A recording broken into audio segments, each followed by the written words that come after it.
O que é que Deus quer do homem? O que ele deseja para o homem por ele criado? São indagações nas quais, certamente, devemos nos ocupar. Para iniciarmos nossa reflexão, fazemo-nos a seguinte pergunta: alguns homens possuiriam maior conhecimento a respeito das coisas do Criador? Comecemos pela história de Israel. Chamados por muitos como o relógio de Deus na terra, podemos observar alguns fatos, entre os quais, aqueles que mais chamam a atenção. Vejamos. As conquistas antigas, descritas como só sendo possíveis por intervenção divina, e que parecem se repetir na história recente. E o que dizer das vitórias, em guerras tidas como impossíveis de serem vencidas? São fatos incontestáveis. Mais ainda, as profecias milenares, tão claras sobre o povo israelita, onde se afirma que eles seriam espalhados por todas as nações, tendo como causa as suas terríveis desobediências, mesmo após Deus ter tanto se revelado a eles. Como sabemos, isto veio a acontecer. Por outro lado, em contrapartida, há outra profecia afirmando que, em determinado momento da história, eles seriam trazidos novamente por Deus ao seu território. Ora, isto também aconteceu. Será que poderíamos entender tudo como sendo mera coincidência? Ainda com relação a este retorno, em outra profecia dada por Deus ao profeta Isaías, capítulo 66, versículo 8, se proclama o seguinte: quem já ouviu uma coisa dessas? Quem já viu tais coisas? Pode uma nação nascer num só dia? Ou, pode-se dar à luz a um povo num instante? Pois Israel ainda estava em trabalho de parto, e deu à luz seus filhos. Isto sucedeu em 1948, em decisão na Assembleia da ONU. Entenda-se que o trabalho de parto se resume ao tempo em que o povo judeu ficou espalhado pelo mundo, desde o primeiro século de nossa era e tudo o que vivenciaram. Temos ainda as incríveis citações proféticas sobre a vinda de Jesus Cristo, Filho de Deus, mas na condição de Filho do homem, ou seja, humano como nós, vindo para estabelecer uma nova aliança. Diga-se que fatos como estes, apesar de gritantes, não têm sido objeto de estudo ou considerações por parte de quem se julga sábio e é contrário à fé, visto que, ou não se interessam, ou fogem das coisas que dizem respeito ao Criador. A verdade é que, profecias como as citadas e acontecidas, independentemente de se possuir a fé pedida por Deus, validam sobremaneira o livro sagrado do judaísmo, a Torá e, por conseguinte, o Velho Testamento e o próprio Novo Testamento. Continuando e, agora falando sobre eventos tidos como sobrenaturais nas muitas religiões, pode-se dizer que estes eventos parecem se constituir em um plus na vida do seguidor, um algo a mais, muito importante para aquele que o experimenta e, que, vem fortalecer sua crença no livro ou textos sagrados de sua religião. Sem preocupação de ordem, nos vêm à mente alguns exemplos. Vejamos, nas manifestações na religião espírita, ditas como de origem de espíritos de pessoas já falecidas, elas trariam, por exemplo, informações ou até mesmo ações diretas dos espíritos na busca de soluções, ou de ajuda em meio aos seus praticantes. São conhecidos, também, fatos similares na atividade dos chamados xamãs ou feiticeiros de algumas culturas, os quais receberiam revelações espirituais, pretendendo informar, profetizar e trazer curas, entre outras coisas. Continuando, são interessantes as experiências de outros grupos ou pessoas espiritualistas, as quais dão conta a respeito de orientações recebidas, vindas de um plano superior, através de quem chamam de guias. Nisto, existe até uma certa diversificação, pois alguns grupos os tratam como sendo civilizações de extraterrestres muito mais avançados. Diga-se de passagem e, devemos enfatizar, não são poucos os cientistas que declaram terem recebido ajuda de forma sobrenatural, para suas elaborações de diversas teorias e realizações científicas. Já em algumas religiões orientais, encontramos práticas chamadas transcendentais, além de textos antigos que revelam acontecimentos fabulosos ao longo da história. Diga-se ainda, que em civilizações de origem latinas e antigas, muito é descrito sobre contatos e outras coisas mais, que seriam proporcionados por seres vindos das estrelas. Entre as três principais religiões, encontramos no islamismo a prática reconhecidamente fervorosa dos ensinos do Alcorão, mas não claramente, testemunho de experiências individuais. Enquanto isto, no cristianismo, segundo os dons espirituais bíblicos, as experiências sobrenaturais se fazem presente na vida de muitos seguidores, notadamente no ramo evangélico, sem esquecer da raiz maior que é o catolicismo, com muitos relatos ao longo da história. Já na igreja primitiva, referendado pelos textos bíblicos, encontramos manifestações grandiosas, da parte de Deus na vida dos que criam. Em uma espécie de pergunta que não quer calar, surge para muitos de nós a indagação, se de fato, existiria uma verdade celestial, principalmente após nossa vida terrena. Daí, a pergunta, qual fé, religião ou verdade que possibilitaria ao homem promessas em sua continuidade espiritual? Seriam todas as práticas de fé? Algumas mais, outras menos? Ou excepcionalmente, apenas uma das crenças? Certamente, vamos encontrar respostas que se dividiriam por todas estas opções.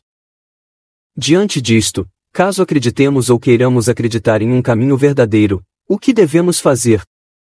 A resposta é colocar-se de todo o coração, diante do Criador, expondo a Ele este desejo e, em paralelo, procurar, conhecer, experimentar, pedir confirmação e esperar, perseverando com fé em Deus.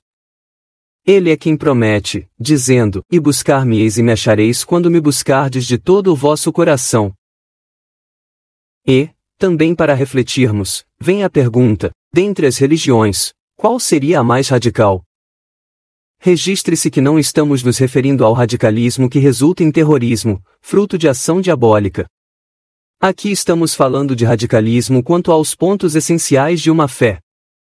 Isto esclarecido, observa-se que quando se fala em religião ou fé como sendo a mais radical, por razões variadas, é certo que a grande maioria vai citar a religião do Islã, o islamismo.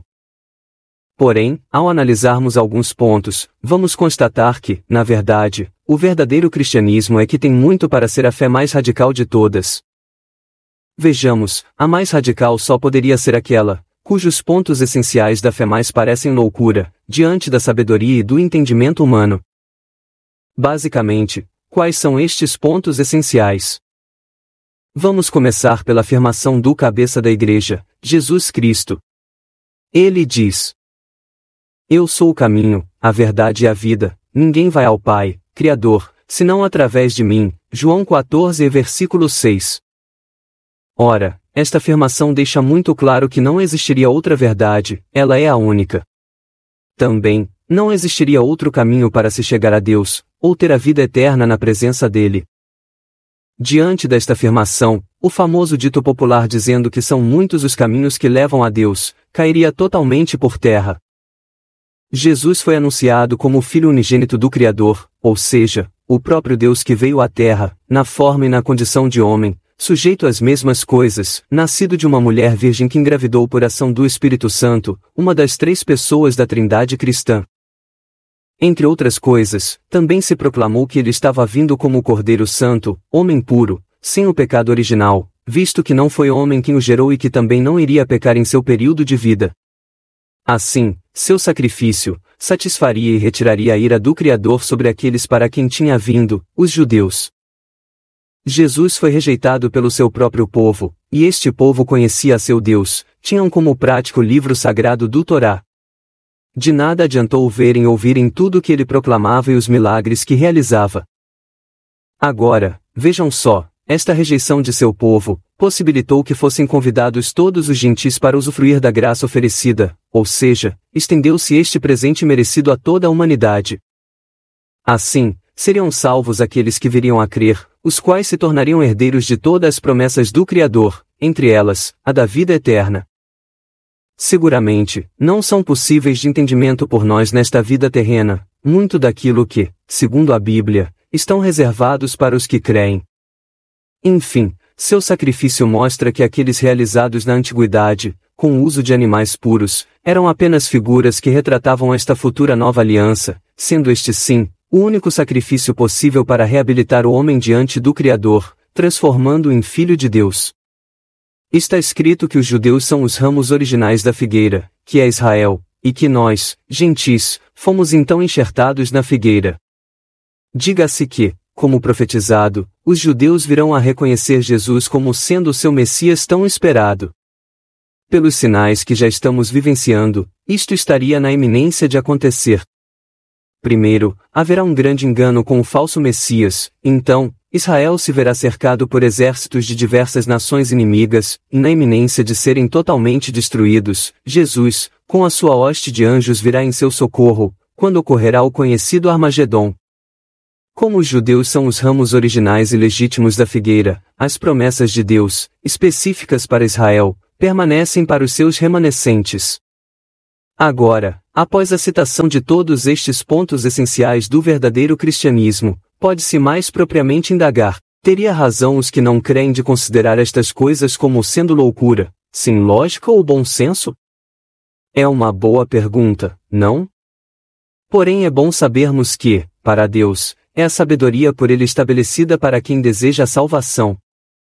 Como vimos até agora, ser salvo para a vida eterna é pura graça, presente merecido, não vem de obras, mas sim, da fé em Jesus Cristo e seu Evangelho. Então, neste contexto, qual a consideração a ser dada pela prática de boas obras? Sem dúvida que os convertidos, até como consequência disto, devem praticar boas obras, mas neste caso, para glorificar ao seu Deus. E quanto aos demais que também praticam boas obras? Como se deduz pelo ensino bíblico, tudo o que semeares, colherás os seus frutos nesta vida, desde que não sejam decorrentes de falsa piedade, querendo justificar a si mesmo socialmente, desprovidos de verdadeira compaixão e amor. Quanto a ser bom ou ser mal, é interessante o que muitos estudos sociológicos falam sobre esta questão, teorizando que pessoa boa ou má, com esta ou aquela índole, mais grave, menos grave, pelo menos em boa parte, teria a ver com circunstâncias, traumas violentos, ambientes e outros fatos específicos na vida do indivíduo. Deve ser por isto, o ensinamento que não se deve julgar ninguém, pois que ninguém poderia dizer, por exemplo, eu não faria isto, ou, não seria aquilo. Todos nascemos com a mesma semente do mal, digamos, inserida em nosso DNA. Dando sequência e avançando no tópico proposto, surge outra pergunta: os verdadeiros discípulos cristãos teriam apenas a fé?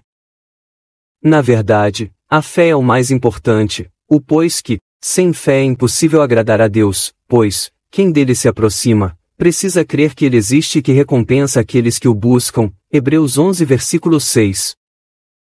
Porém, são muitos os cristãos, cuja fé em Jesus Cristo é acrescentada e fortalecida por elementos muito fortes. Decorrente da intimidade com Deus, recebem confirmações e experiências sobrenaturais dadas pelo Espírito Santo. Isto ocorre pela prática dos dons espirituais concedidos conforme descritos em 1 Coríntios, versículo 12, e ainda, segundo a sua vontade. Quando se obtém resposta, de forma também sobrenatural, de algum esclarecimento ou dúvida pedida em orações ou por iniciativa do Espírito Santo. Aliás, isto também reflete a promessa escrita em Jeremias, 29, versículo 13 que diz assim: E buscar-me-eis, e me achareis, quando me buscardes com todo o vosso coração, ainda, como diz em Romanos 8 versículo 16, referindo-se aos convertidos. O próprio Espírito Santo testemunha ao nosso espírito que pertencemos à graça, portanto, somos filhos de Deus, cabendo lembrar que antes do que é chamado de novo nascimento, todos somos criaturas de Deus, veja João 1, versículos 12 e 13. Como saber que estas experiências vêm do próprio Deus? De fato, pode sim vir de outra fonte, ou seja do outro reino, o das trevas, todavia, a certeza vem pela referência bíblica, além da confirmação do próprio Espírito Santo, que habita com o espírito de quem nasceu de novo e concede a certeza que só quem a vive, conhece. A maioria das pessoas, desconhecendo estas coisas, o conceito de que os cristãos que tanto testemunham de Jesus Cristo, assim se manifestam, apenas por terem adotado a Bíblia e as pregações como elementos da sua fé. Quer dizer, seria apenas questão de escolha de cada um e, sendo escolha, poderiam também optar por uma outra fé. É verdade, poderiam sim escolher qualquer outra fé, e isto acontece normalmente. Todavia, crer na Bíblia é o fundamental e, certamente as pregações têm seu papel, porém tudo isto é revestido de um plano espiritual da parte de Deus.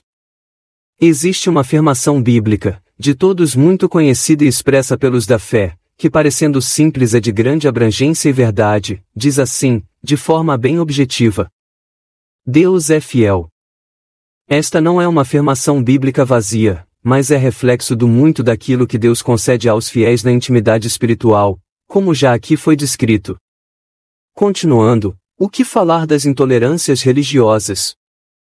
Resumindo, elas existem, inclusive da parte de fiéis cristãos, e sempre revelam falta de amor e respeito para com o próximo. Porém, existe uma realidade que também é importante todos saberem. Por revelação espiritual, parte dos dons concedidos aos fiéis, sabe-se quando alguma prática é declaradamente do reino das trevas. Daí, é obrigação apenas advertir, porém, com amor e respeito indispensável, porque, como está escrito, não é por força, nem violência, mas, sim pelo Espírito de Deus. Aos que chegam a este caminho que é Jesus, é ensinado pela palavra a não se vangloriar diante dos ainda não convertidos, pois que também estiveram do mesmo lado e, seu papel, como discípulo, é ser instrumento do Espírito Santo, objetivando que mais e mais pessoas venham ao conhecimento da verdade. Mesmo algumas vezes, ouvindo coisas que se sabe serem tremendamente absurdas, de completa ingenuidade diante da verdade que se conhece, é preciso compreender e agir com maturidade a favor da pessoa, seja pela pregação ou pela oração. Todos temos exemplos disto. Recordo-me, anos atrás, estar vendo uma matéria na televisão com um produtor musical, escritor e tantas outras coisas, pessoa pela qual eu sempre tive grande admiração, o grande Nelson Motta. Além de toda a sua capacidade, via nele uma pessoa radiante, expressiva, daquelas que gostosamente contagiam quem as ouve. Então ele começou a falar do seu costumeiro prazer em ir assistir em igrejas batistas em Nova York, frequentadas em grande parte por africanos americanos, as apresentações musicais gospel daqueles conhecidos corais. Conversa vai, conversa vem, ele acabou dizendo que aquelas pessoas se encaixavam muito mais nas religiões africanas de terreiro, de umbanda e outras do gênero e não o contrassenso de serem cristãos. Não se tem dúvidas, certamente ele ganharia muito, caso se dedicasse um pouco de seu tempo em busca da verdade. Afinal, o sacrifício de Jesus também foi para ele. Para finalizar este tema sobre o que deseja o Criador da humanidade, como fica quem nunca ouviu falar de Jesus e do seu Evangelho? Segundo o texto bíblico, o Evangelho deverá ser pregado em todo o mundo, mas, aqui só para exercício, imaginando alguém que nunca ouviu a pregação do Evangelho de Jesus, qual seria a consideração divina sobre ele? Como nada, se compara ao destino dos salvos, sobre os quais, inclusive, não tem poder a segunda morte, vide Apocalipse 20, versículo 6, teremos que considerar o texto bíblico, onde se afirma que todos os demais estão condenados, não estarão na presença de Deus. Certamente, esta pessoa fará parte do juízo final. Aliás, como estamos no Brasil, quem realmente deveria se preocupar muito mais, são aqueles que até se cansam e, muitas vezes, até evitam de ouvir o pessoal que insiste tanto em proclamar que Jesus está às portas. Boa coisa seria termos pelo menos curiosidade e procurar saber dos sinais que marcam este tempo, os quais estão acontecendo em todo o mundo. A Bíblia é quem aconselha: prepare-se para se encontrar com o Senhor teu Deus.